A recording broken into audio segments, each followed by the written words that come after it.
더불어민주당 이재명 대선 후보가요, 지난달 27일 전국 소상공인 자영업자들 모아놓고 그런 간담회 자리가 있었습니다. 음식점 허가 총량제를 운영해 볼까 하는 생각이 있다. 그리고 자율성을 침해한다고 못하긴 했지만 총량제가 나쁜 것은 아니다. 그러니까 마구 식당을 열어서 망하는 것도 자유가 아니다. 이러면서 하도 식당을 열었다가 망하고 해서 개미지옥 같다 이러면서 좋은 규제는 필요하다 이렇게 언급을 했습니다. 네. 음식점 총량제 일단 개념 정리를 좀 해보면요, 이제 국가가 정부가 전체 어떤 지역의 음식점 개수의 총량을 정하는 겁니다. 네. 그렇게 되면은 아무나 개업할 수가 없죠. 개업은 언제 하느냐?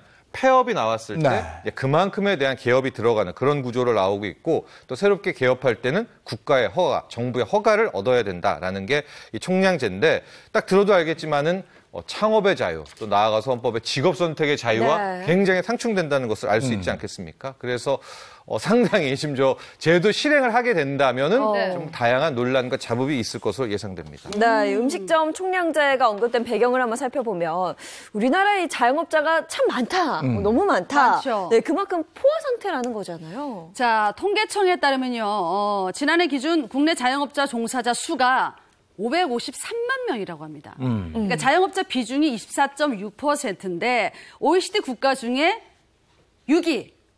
그러니까 자영업자 비중이 우리나라보다 높은 국가를 보면요. 보세요. 콜롬비아, 멕시코, 그리스, 터키, 코스타리카. 근데 선진국은 거의 없어요. 네. 그러니까 특히 우리나라 음식점 숫자가 외국에 비해서 훨씬 많기 때문에 인구 대비로 따져보면 일본의 2배, 또 미국의 7배라고 합니다. 아, 그래요? 엄청납니다. 예. 이 음식점이라는 게, 또 음식점 창업이라는 게 결국 나눠 먹기의 구조입니다. 그러니까 아주 맛집이라든가 막 이런 노하우 빼고는 거의 어떤 한 상권에서 나눠 먹게 되는 그런 구조입니다. 그래서 기존에 식당이 있는데 또 음식점이 오게 되면은 당연히 기존 식당 또 들어오는 후 식당 모두가 다 일정 부분에 이제 손실이 나게 되는데요.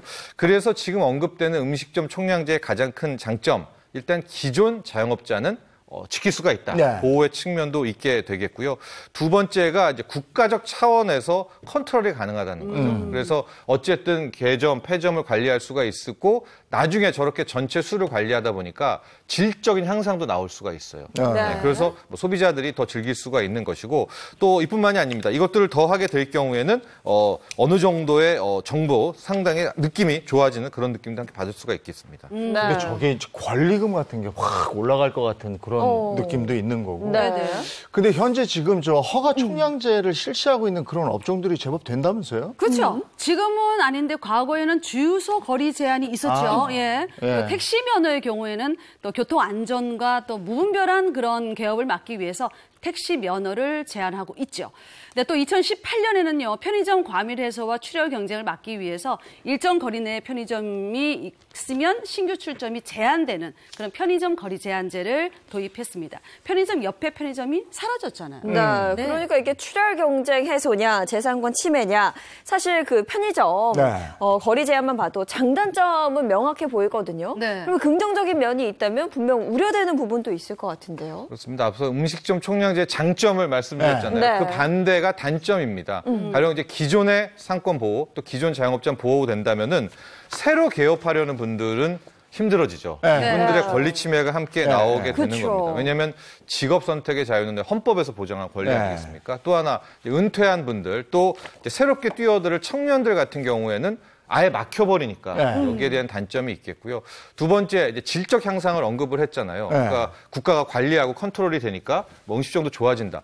또 반대 측면은 뭐냐? 소비자의 선택권이 규제될 수가 있죠. 왜냐? 잠정적으로 더 정말 좋은 음식점이 들어올 수도 있는 것 아니겠습니까? 그래서 소비자의 선택권이 축소된다는 그러니까 양면성이 함께 존재하게 됩니다. 독점 우려 같은 걱정도 있잖아요. 독점 폐해들도 있겠고요. 기득 권리금 같은 아까 잠깐 언급됐던 그런 그렇죠. 얘기도 있어요. 기업체의 독점 우려도 있는 거고. 그러면 이 음식점 총량제 발언의 후폭풍은 점점 더 거세지고 있는데 외식업계는 어떤 반응인지 이것도 좀 궁금한데요. 외식업계에서는 음식점 총량제 방식이 아니더라도 이제 국가 차원에서 업계 진입 장벽을 좀 높일 필요성이 있다는 그런 지적은 나오고 있습니다.